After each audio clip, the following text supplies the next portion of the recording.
Yo, what's up guys? Di video kali ini, saya akan mempresentasikan capstone modul 3 saya, yaitu Saudi Arabia using car prediction using gradient boosting by saya Muhammad Farid Fadilah. Jadi, list konten pada kalkulus konten kali ini yaitu pertama business problem, yang kedua data understanding dan data cleaning, yang ketiga feature selection dan feature engineering, yang keempat modeling, yang kelima conclusion, yang keenam recommendation. Business problem. Kenapa sih kita memprediksi harga mobil bekas dengan machine learning? Jadi, seiring perkembangannya zaman, mobil itu udah jadi kebutuhan pokok, guys. Nah, karena harga mobil baru semakin tinggi, maka masyarakat beli mobil bekas. Nah, harga mobil bekas itu dipengaruhi oleh banyak atribut nih, kayak bahan bakar, model transmisi, dan lain sebagainya. Ini kan pasti kan beda kan dengan mobil baru yang udah fix diproduksi oleh produsennya, jadi harganya udah fix gitu kan. Nah, hal ini yang menyebabkan proses prediksi harga menjadi lebih lama. Nah, di sini mesin learning hadir untuk mempermudah proses prediksi harga mobil bekas. Jadi lebih simpel gitu, lebih cepat lah. Terus yang kedua, Saudi Arabia market opportunity. Jadi negara Arab Saudi itu adalah negara dengan proyeksi pertumbuhan bisnis mobil bekas yang sangat tinggi, tinggi banget. Di sini tuh eh, penjualan mobil bekas di negara Arab Saudi itu 2 banding 1. Dua mobil bekas berbanding satu mobil baru pada tahun 2019. Wah, tinggi banget dia nggak sih? Terus tuh meningkatnya pertumbuhan dari masyarakat Arab Saudi, bertambahnya jumlah sopir perempuan, tumbuhnya pasar online, jadi faktor-faktor yang meningkatkan penjualan mobil bekas di negara tersebut. Gitu. Next, permasalahan penjualan mobil bekas. Nah, permasalahan yang terjadi di penjualan mobil bekas itu ya nggak pasti gitu kan penjualan harga mobilnya gitu. Jadi ini masalahnya itu nggak cuma buat penjual, tapi juga pembeli juga. Terus harga mobil bekas tuh dipengaruhi banyak faktor lah, seperti ukuran mobil, modelnya, tahun prediksi, ukuran mesin. Terus tuh juga nggak semua penjual mobil tahu fluktuasi harganya gitu kan. Terkadang penjual ngasih harga lebih tinggi, terkadang juga lebih rendah. Kalau lebih tinggi nggak laku, kalau lebih rendah rugi. Sedangkan kalau pembeli jadinya bingung deh, kayak gitu. Terus problem statementnya, penjual dan pembeli mobil bekas tidak memiliki pengetahuan akan mengenai harga, akan kesulitan kan buat menentukan harga mobil yang akan dijual. Buat pembeli, sulitnya memutuskan waktu untuk membeli mobil bekas. Nah, kayak gitu. Goalsnya, berdasarkan permasalahan tersebut, akan dibuatkan sebuah model yang dapat memprediksi harga mobil bekas berdasarkan spesifikasi dari mobil tersebut. Nah, ini kan menjawab dari permasalahan yang ada gitu kan. Tujuannya ya bisa lebih cepat dalam melakukan transaksi. Nah, penggunaan project ini, jadi project ini dapat digunakan oleh website yang menyediakan platform jual beli mobil bekas seperti Syarah. Nah, syarah.com untuk memberikan acuan harga mobil berdasarkan spesifikasi mobil yang tersedia demi mempermudah penjual dan pembeli dalam menentukan keputusannya. Nah, ini kan karena adanya model machine learning ini, ya pastinya platformnya juga bakal bertumbuh lah. Soalnya kan jadi user friendly gitu kan. Biar jadi nggak cepat, jadi lebih cepat lah buat nentuin gitu kan. Buat makanya gampang. Analytical approach-nya, yang pertama dianalisis dulu spesifikasi apa aja yang berpengaruh terhadap harganya, kemudian dibuat berbagai macam model regresi, terus ditentukan model yang terbaik lah dari model-model tersebut yang akan digunakan sebagai final model. Kayak gitu. Matriks evaluasi yang dipakai ada 3 nih. Pertama, root mean square error, RMSE. Nah, ini digunain soalnya memberikan bobot yang besar buat errornya gitu kan. Jadi RMSC sangat berguna ketika error yang sangat besar nggak diinginkan. Terus yang kedua tuh MAE, mean absolute error. Karena menghitung error tanpa mempertimbangkan arah datanya. Terus R-square. R-square digunakan pada proyek ini karena memperlihatkan berapa besar pengaruh variabel independen terhadap variabel dependennya. Kayak gitu. Data understanding dan data cleaning. Ini part 2 nih. Ada tiga hal kan. Yang pertama tuh mengimport library, membaca data, terus data preparation. Import library dulu guys. Yang pertama ya common lah ya. Yang pertama Pandas, NumPy, NumPy, Matplotlib, .pyplot, terus Seaborn. Terus kita display max rows non. Jadi kalau misalnya kita pengen lihat semua data kan bisa langsung kelihatan gitu kan di Python. Terus membaca data ini jenis-jenis kolomnya nih ada Mac, pembuat mobil lah, tipe tipe atau merek mobil, year tahun pembuatan, origin negara pengimpor mobil, option full, option semi full atau standar, engine size-nya, ukuran mesin mobilnya, gear type-nya dia otomatis atau manual, mileage-nya, jarak tempuhnya, terus regionnya, daerah penjualannya, price atau harganya, negotiable apa iya apa enggak. Kalau negotiable dia harganya nol guys.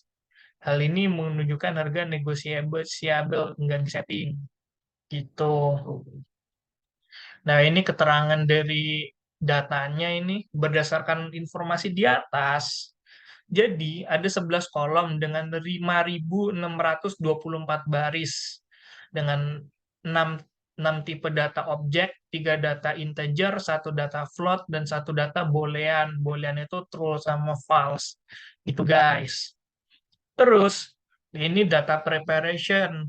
Data preparation yang kita lakukan yang pertama, ngecek missing value. Biasalah ya. Terus ngecek dan menghapus data terduplikasi. Nah, kenapa dihapus? Nah, dihapus itu soalnya kalau data terduplikasi itu bisa mengganggu splitting antara training model, validasi, dan testing model. Terus mencegah misinterpretasi lah. Ya intinya datanya harus dihapus saja gitu kalau terduplikasi. Terus melihat isi kolom dari setiap data. Isi kolomnya dilihat ya satu persatu dicek. Terus melakukan treatment pada data outliers dan yang ekstrim. Di sini tuh outliers itu nggak harus selalu dihilangkan gitu kan. Kalau misalnya outlier dihilangin semua, datanya bakal jadi sedikit dong. Jadi outlier yang dihilangin tuh yang ekstrim nih. Tiga data ini nih dihilangin nih. Ini jauh banget kan, ya nggak sih? Terus dua data ini nih, jauh banget nih. Nah, terus tiga data ini nih, jauh banget kan dari data yang lain, ekstrim ini. Makanya dihilangin. Sintaksnya df drop, df mileage, mileage, terus lebih dari sekian, dot index. Ya bisa dibaca lah di sini. Terus filter selection dan filter engineering guys. Filter selection. Nah, jadi kita menggunakan filter selection dengan tiga hal. Yang pertama korelasi, yang kedua korelasi rasio, dan yang ketiga domain knowledge. Korelasi digunakan untuk keterkaitan fitur numerikal dengan variabel target yang numerikal juga. Namun korelasi bukan kausalitas atau sebab akibat. Kayak gitu. Korelasi yang digunain di sini itu Spearman, soalnya dia itu datanya kan nggak berdistribusi normal kan. Kayak gitu. Terus korelasi memiliki nilai dari -1 sampai 1. Nah, lanjut. Kita lanjut guys ke korelasi rasio. Jadi korelasi rasio digunakan untuk menyatakan keterkaitan fitur kategorikal dengan target numerikal. Nah, kalau korelasi itu kan dari -1 sampai 1. Kalau korelasi rasio dari 0 sampai 1 guys. Terus yang kedua, fitur seleksinya kita pakai domain knowledge, kita pakai pengetahuan kita. Kayak gitu. Nah, Penghapusan kolom berdasarkan domain knowledge. Jadi, berdasarkan domain knowledge ini, kolom make dihapus. Dihapus nih, soalnya dia itu udah terwakilin sama kolom type. Jadi secara logika itu kolom type atau merek mobil kan sama aja ya, menginterpretasikan jenis mobil seperti kolom make atau nama perusahaan pembuat mobil. Tapi orang itu kan cenderung ngelihat eh, jenis mobil dibanding perusahaan pembuat mobil kayak gitu kan. Kayak misalkan Suzuki Karimun gitu kan. Kan perusahaannya kan namanya Suzuki kan. Cuman mereknya Karimun. Nah, orang kan pasti bakal lebih ngelihat Karimunnya itu kan dibanding Suzuki kan. Suzuki kan banyak kayak gitu. Ya nggak sih? Guys.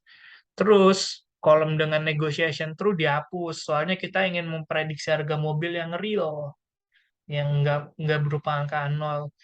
Terus kolom negotiable dia lakukan penghapusan karena karena yang true udah dihapus kan berarti sisanya yang false doang kan. Jadi dihapus aja soalnya hasilnya tunggal gitu. Terus fitur selection yang ketiga yaitu penghapusan kolom berdasarkan korelasi.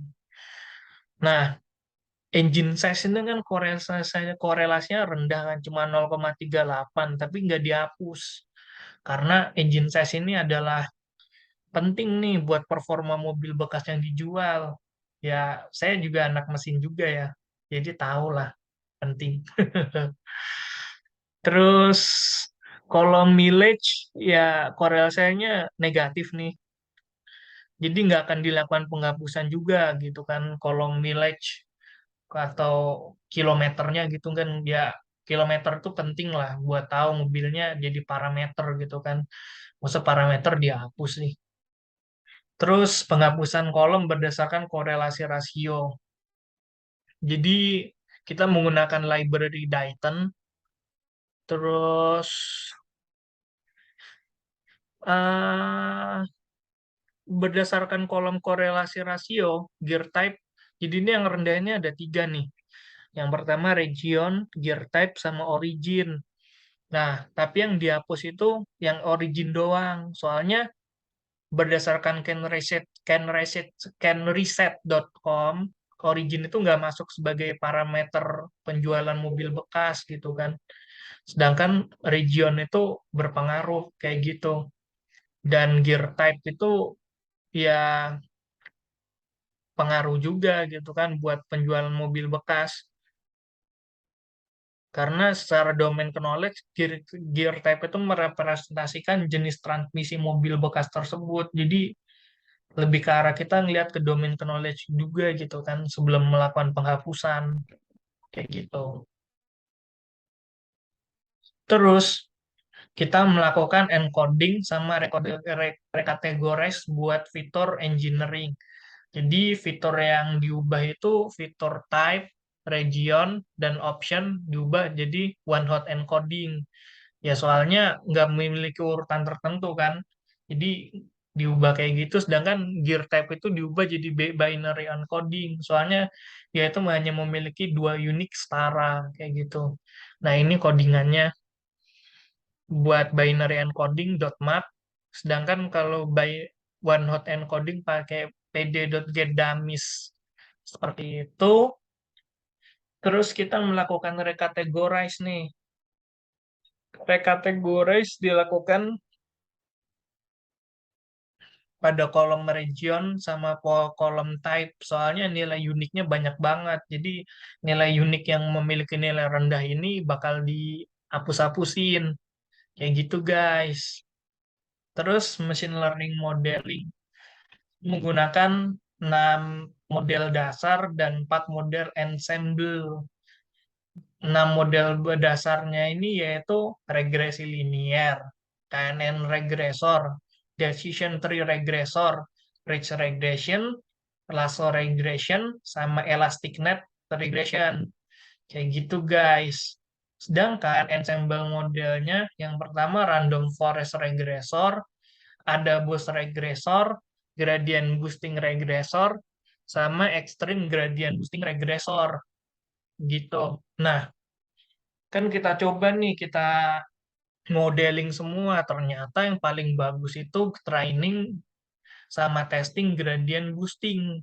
Nah, kenapa tuh bisa ini? Soalnya hasilnya stabil 0,77 sama 0,76 gitu. Maka digunakan untuk memprediksi harga mobil yang dipilih ini.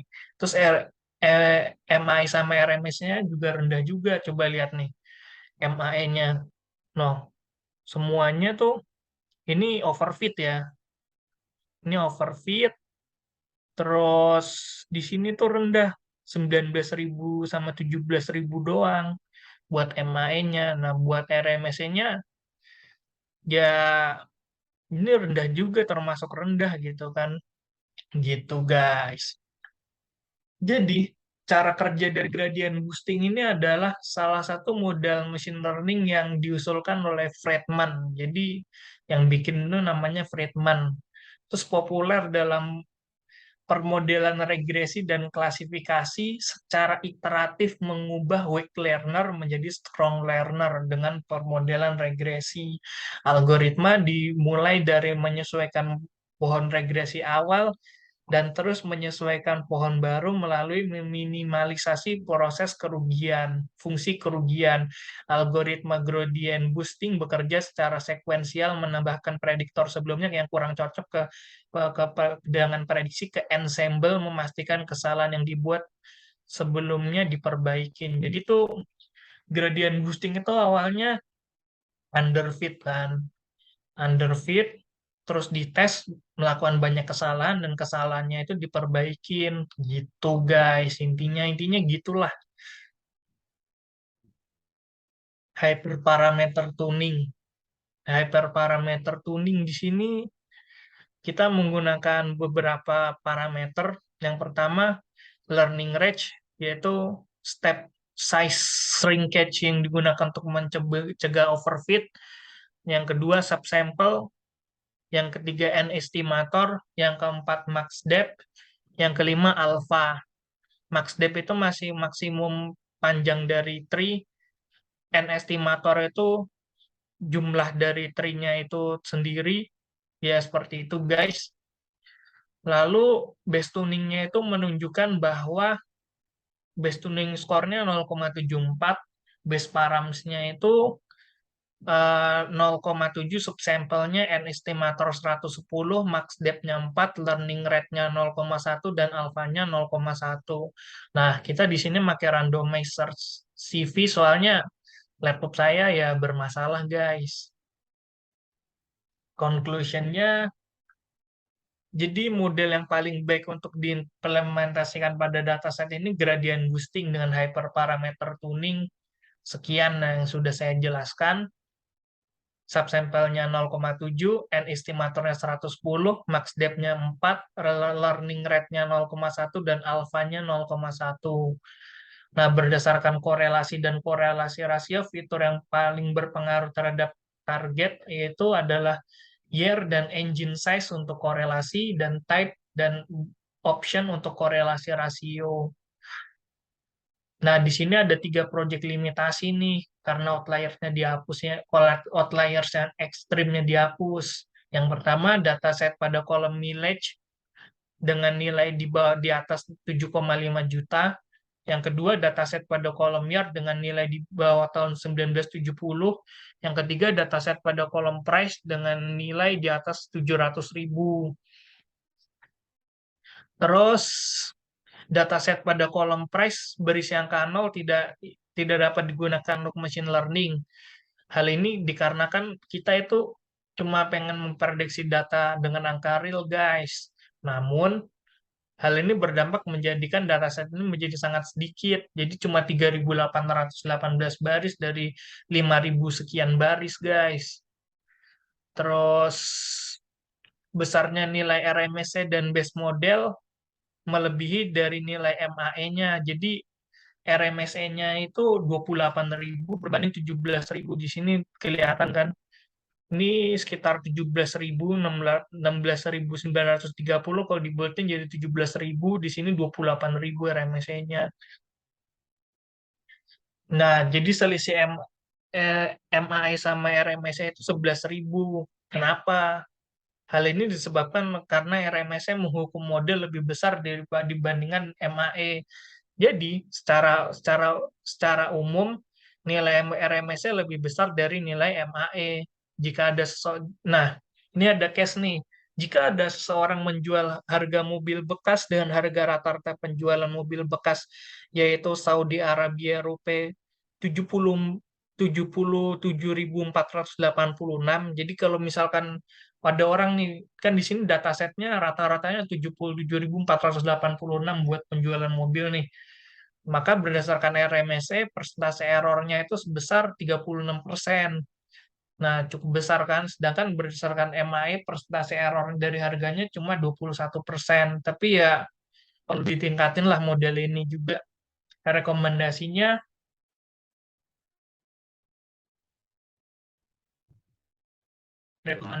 aduh, ini salah guys.